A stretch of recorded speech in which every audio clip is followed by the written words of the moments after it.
কথা বলতে বলতেই দেখলাম পুরোহিতজির নৌকা ফিরে আসছে। নৌকা ঘাটে এসে ভিড়তেই নৌকা হতে পুরোহিতজির সঙ্গে নেমে এলেন এক বৃদ্ধ ব্রাহ্মণ। তার কপালে ত্রিপুণ্ড্রক, গলায় বড় বড় রুদ্রাক্ষের মালা। তার এই বেশভূষা দেখে তাকে বৈদ্যজী বলে মনে হলো।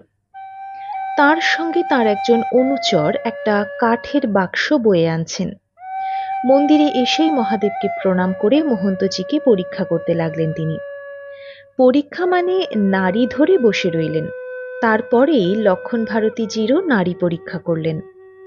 ঔষধের বাক্স খুলে মহন্তজি এবং লক্ষণ ভারতীজিকে একরকম বড়ি খলনুড়িতে মধু দিয়ে মেরে খাইয়ে দিলেন বৈদ্যজি। খলনুড়ি এবং মধু তিনি সঙ্গে করেই এনেছিলেন। তারপর তিনি প্রত্যেকের পায়ের ও হাঁটুর ক্ষত পরীক্ষা করে প্রত্যেককে এক একটি অতি ক্ষুদ্রাকৃতি বড়ি দিলেন সেবন করতে।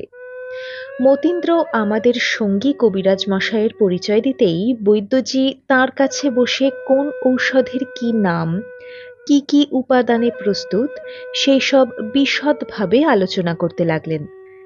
ইতিমধ্যে পুরোহিত মশাইয়েরও শিব পূজা হয়ে গেছে।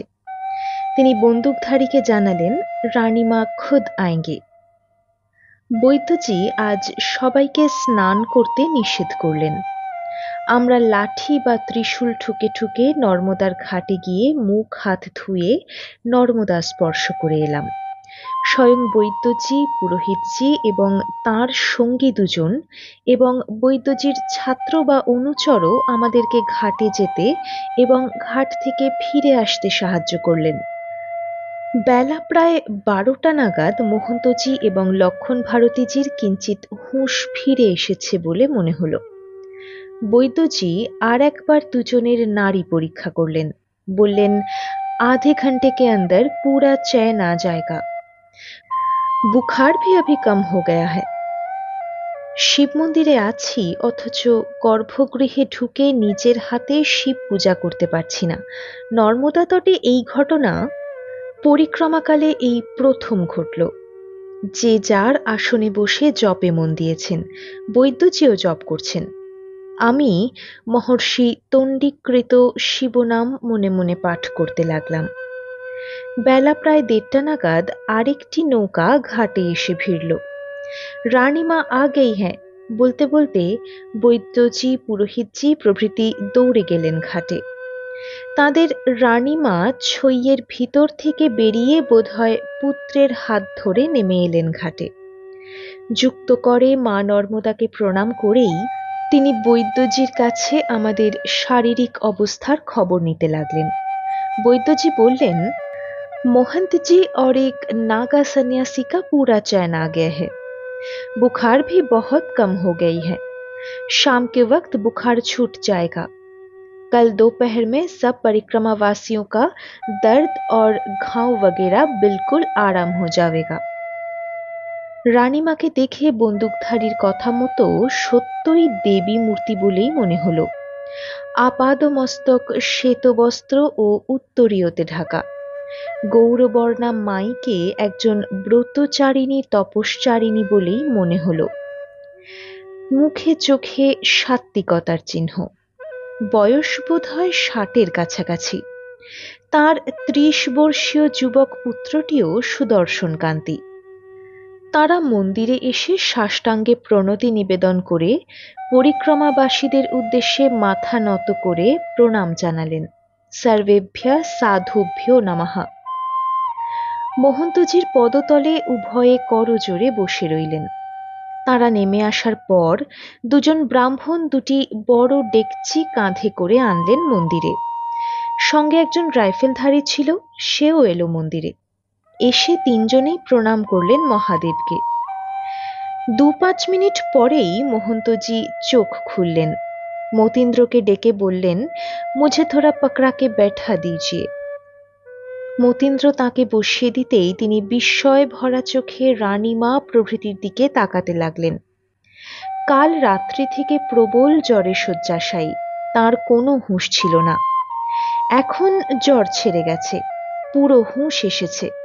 কিন্তু চোখ খুলতেই দেখছেন ধর্মরায়ের মন্দিরে ছায়াছবির দৃশ্যপট বদলানোর মতো দৃশ্যপট বদলে গেছে। তিনি একবার রানীমা ও তার পুত্রকে, একবার বৈদ্যজী এবং অন্যান্য লোকগুলিকে দেখতে লাগলেন। মতীন্দ্র তাঁর এবং লক্ষণ ভারতীজির হতচকিত অবস্থা দেখে বন্দুকধারীর কাছে যা শুনেছিল সেই সব আনুপূর্বিক পরিচয় এবং মহাত্মা কমল ভারতীজি এবং তার স্থাপিত গদির সঙ্গে এদের আত্মিক সম্পর্কের বিবরণ দিলেন। মাতা পুত্র প্রত্যেকে একটি করে গিনি তার পায়ের কাছে রেখে প্রণাম করলেন। রানীমা তাকে বললেন, গুরুজি, আপনি আমাদের আশ্রয়স্থল। মহন্তজি শিবামস্তু বলে উভয়কে আশীর্বাদ করলেন। এইবার রানীমা বৈদ্যজিকে জিজ্ঞাসা করলেন, এদেরকে ভিক্ষা দেবার জন্য খিচুড়ি করে এনেছি, দিতে পারবো তো? বৈদ্যজি বললেন, বড়ি খুশি সে, वही अच्छा सुपथ्य होगा। বৈদ্যজির অনুমতি নিয়ে তিনি অনুচর বর্গকে ইঙ্গিত করলেন। তাঁরা শালপাতা ধুয়ে এনে আমাদের খাওয়ার আয়োজন করলেন। রানীমা মহন্তজিকে প্রথমে দিয়েই আমাদের সবাইকে পরিবেশন করতে লাগলেন। তাকে সাহায্য করতে লাগলেন দুজন ব্রাহ্মণ যুবক। আমাদের কাছ হতে একটু দূরে বসে বৈদ্যজি, পুরোহিতজি এবং তাঁদের সঙ্গী তিনজনও প্রসাদ পেলেন। আমাদের প্রত্যেকেরই পায়ে ক্ষত ও ব্যথা থাকলেও পেটে তো কিছু হয়নি। কাল থেকে কেউ কন্দমূল ছাড়া আর কিছুই খায়নি, কাজেই সকলেই এখন বৃকোদর। পরিক্রমাবাসীদের খাওয়া দেখে কে বলবে যে তারা অসুস্থ? মহন্তজি ও লক্ষণ ভারতীজি কম খেলেন। রানীমার সুবৃহৎ 2 ডেকচি নিঃশেষ হয়ে গেল। আমাদেরকে ধরে ধরে তারা ঘাটে নিয়ে গেলেন। রানীমার পুত্র ধরে নিয়ে গেলেন মহন্তজিকে। আমরা নর্মদায় মুখ হাত ধুয়ে যে যার কমণ্ডলু ভরে নিয়ে মহন্তজির ইচ্ছানুসারে ঘাটে কিছুক্ষণ বসলাম। আমরা বসে থাকতে থাকতেই রানীমার পুত্র তার অনুচর বর্গকে ডাক দিলেন। আধ ঘন্টা পরেই তারা ফিরে এলো। মুক্ত বাতাসে বসে নর্মদার ধারা এবং রমণীয় পরিবেশ দেখে আমরা সবাই খুব উৎফুল্ল হয়ে উঠলাম। শরীর ও মনের অনেক ক্লেদ ও ক্লান্তি অনেকখানি দূর হয়ে গেছে বলে মনে হলো। রানীমার লোকজন ফিরে আসতেই আমরা তাদের সাহায্যে মন্দিরের মণ্ডপে ফিরে এসে রানীমা তার লোকজনের সাহায্যে মন্দিরের প্রবেশপথ কিছুটা ফাঁকা রেখে আমাদের জন্য সারি সারি কম্বল অর্থাৎ বিছানা পেতে দিয়েছেন অত্যন্ত পরিপাটি করে। মায়ের জাত ছাড়া এরকম যত্ন এবং সেবা আর কাদের পক্ষে সম্ভব? আমরা যে যার শয্যায় বসলাম। রানীমা মহন্তজিকে প্রণাম করে বললেন, कल भी वैद्य जी के साथ हमारे लड़के को भेजेंगे, आप कृपा करके आराम कीजिए। कोई चीज की जरूरत होगा तो आप कृपा करके हुक्म दीजिएगा। রানীমা পুত্র সহ সকলকে নিয়ে যখন নৌকাতে উঠলেন তখন মতীন্দ্রের ঘড়িতে বেলা 4টা। দেওয়ালে ঠেক দিয়ে মহন্তজি রানীমার শ্রদ্ধা ভক্তির প্রশংসা করলেন। নর্মদার তটে তটে যেমন মহা মহা যোগসিদ্ধদের দর্শন মেলে, তেমনি অনেক ভক্তদেরও দর্শন পাওয়া যায়। নর্মদা মাই তার পরিক্রমাবাসী সন্তানদের জন্য সব ব্যবস্থাই রেখেছেন। আমরাই শুধু তাকে চোখে চোখে রেখে পরিক্রমা করি না, তিনিও যে আমাদের সর্বদা চোখে চোখে রাখেন, আজকের ঘটনা তার জ্বলন্ত সাক্ষ্য। এই বলে মহন্তজি সজল চোখে বারবার প্রণাম করতে লাগলেন মা নর্মদাকে। সবাই চুপচাপ বসে রইলাম, কারও মুখে কোনো কথা নাই। প্রত্যেকে হঠাৎ মহন্তজির কথা শুনে ভাবস্থ হলেন, না অতি ভোজনের ফলে তন্দ্রাজড়িত হয়ে পড়েছেন, তা ঠিক বুঝতে পারলাম না। দেখছি ধীরে ধীরে সন্ধ্যা হয়ে আসছে। মহন্তজি অনেকক্ষণ নীরবে বসে থাকার পর আমাকে উদ্দেশ্য করে বললেন, সন্ধ্যা হয়ে এলো, অথচ বাঙালি বাবা আজ শারীরিক কারণে নর্মদার ঘাটে গিয়ে সন্ধ্যা করতে পারবে না। আচ্ছা, ভালো কথা। আমি তোমাকে জিজ্ঞাসা করছি, তুমি যতদিন আমাদের সঙ্গে আছো, প্রতিদিনই তোমাকে সকালে ও সন্ধ্যাকালে সন্ধ্যা করতে দেখেছি, কিন্তু মধ্যাহ্নকালে তো তোমাকে কোনোদিনই সন্ধ্যা করতে দেখিনি। মধ্যাহ্নকালে যখন পরিক্রমারত, তখন আর কি করে সন্ধ্যা করবে? কিন্তু কোথাও বিশ্রাম করলেও তো তোমাকে মধ্যাহ্ন সন্ধ্যা করতে দেখিনি। অথচ ত্রিসন্ধ্যা করাই তো বিধি। আমি বললাম, ওটা স্মার্ত ব্রাহ্মণদের বিধি, বৈদিক বিধান নয়। তিন কালে সন্ধি হয় না। আলোক ও অন্ধকারের সন্ধি সায়ংকাল এবং প্রাতঃকাল, এই দুই কালেই হয়ে থাকে।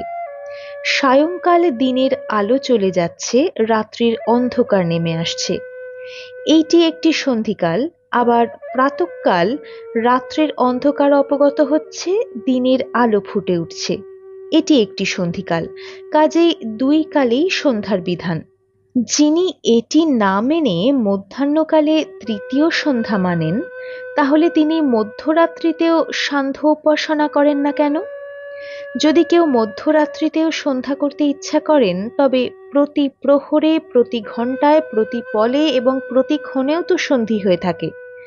তাহলে তখনও তিনি সন্ধ্যা করতে থাকুন। এটা কেবল তাঁর খামখেয়াল হবে। কোনো বৈদিক শাস্ত্রে মধ্যাহ্ন সন্ধ্যা সম্বন্ধে কোনো প্রমাণও নেই। অতএব প্রাতঃকাল এবং সায়ংকাল, এই দুই কালেই সন্ধ্যা এবং অগ্নিহোত্র করা সঙ্গত, তৃতীয় কালে নয়। অবশ্য সন্ধ্যা শব্দের যৌগিক অর্থ সম্যক ধ্যান ধরলে তার আর নির্দিষ্ট সময় কি? কারণ ধ্যান তো করা যায় না, ধ্যান হয়। মহন্তজি বললেন, সুন্দর কথা। তবে এখন এই প্রসঙ্গ থাক।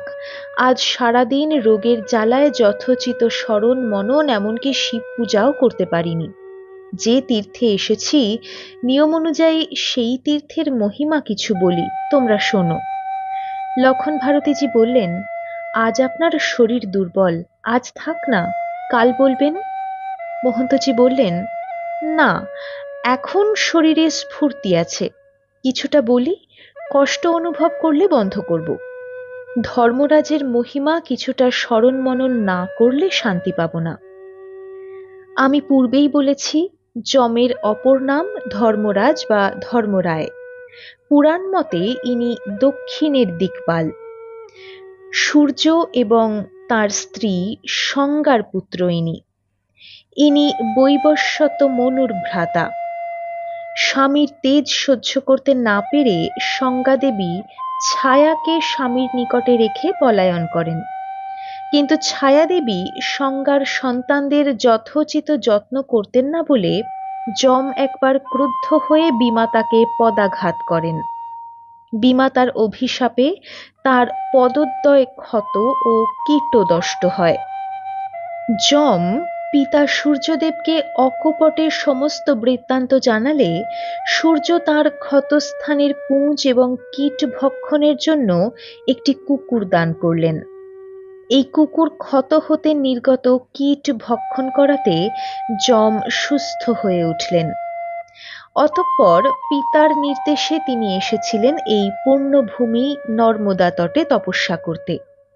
দুশ্চর তপস্যার বলে তিনি সর্বসিদ্ধির আকর এবং দেবতাদের মধ্যে সর্বাপেক্ষা শ্রেষ্ঠ পুণ্যবান হিসাবে অভিনন্দিত হন। দক্ষ প্রজাপতির ১৩টি কন্যাকে যম বিবাহ করেছিলেন। তাদের একটি করে ১৩টি পুত্র হয়। সত্য, প্রসাদ, অভয়, গর্ব, যোগ, দর্প, অর্থ, স্মৃতি, মঙ্গল, বিনয় এবং নরনারায়ণ, এই হলো তাঁর ১৩ জন পুত্রের নাম। মহাভারতে দেখা যায়, কুন্তির গর্ভে যমের পুত্র যুধিষ্ঠিরের জন্ম হয়।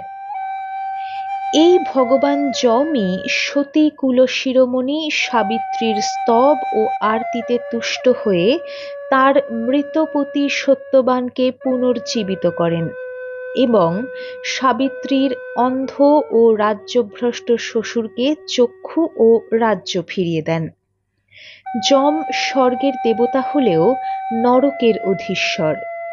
এক জন্ম হতে পুনর্জন্মের মধ্যে মানুষ তার দুষ্কৃতির পরিমাণ অনুসারে নরকে প্রায়শ্চিত্ত করার জন্য যায়। যমের পুরীর নাম সংযমনী।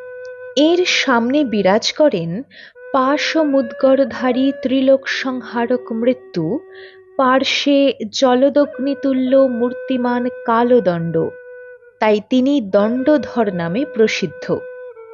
ইনি মানুষের মনে শান্তি বা নিবৃত্তি এনে দেন, তাই যমের অপর নাম সমন।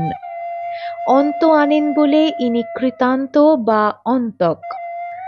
পিতৃপুরুষের উপর এর প্রাধান্য বলে ইনি পিতৃপতি। যমই জীবের পাপ পুণ্যের বিচারকর্তা। এই কাজে সাহায্য করার জন্য পাপ পুণ্যের হিসাব রক্ষক চিত্রগুপ্ত এর মন্ত্রী।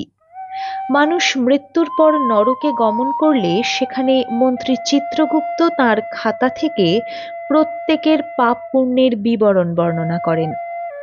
যমের দেহের বর্ণ সবুজ, তিনি রক্তবর্ণ পরিচ্ছেদে ভূষিত। যমের দুজন অনুচরের নাম মহাচন্দ এবং কালপুরুষ। যমের দূতরা যমদূত নামে খ্যাত। এরা মৃত্যুর পর জীবাত্মাদের যমালয়ে নিয়ে যায়। এই পর্যন্ত বলে মহন্তজি ঘন ঘন হাই তুলতে লাগলেন। আমরা তাকে শুয়ে পড়তে বললাম। তিনি হারা নার্মাদে বলতে বলতে শুয়ে পড়লেন। বৈদ্যজি যাওয়ার সময় আমাদের সঙ্গী কবিরাজের কাছে 2 বোতল পাঁচন রেখে গেছিলেন। তিনি টর্চ টিপে টিপে সেই ঔষধ সকলের মুখে এক দাগ করে ঢেলে দিলেন। ঔষধ খেয়ে সকলেই শুয়ে পড়লেন। আমার পা ও গায়ের ব্যথা অনেকখানি কমে গেলেও সম্পূর্ণ সারেনি। শুয়ে শুয়ে অনেক কথা ভাবতে লাগলাম। বেশি করে মনে পড়তে লাগলো ধাবড়িকুণ্ডের মহাত্মা সম্বিদানন্দের কথা। কোটেশ্বরের আগ্নেয়লিঙ্গ দর্শন করার পর থেকেই মনে একটা প্রশ্ন জেগেছে। নর্মদার তটে তটে এত যে শিবলিঙ্গ, সেগুলির মধ্যে যন্ত্ররূপ, মন্ত্ররূপ এবং চিৎশক্তি যতই নিহিত থাক, শিব তো অন্য রূপও ধারণ করতে পারতেন।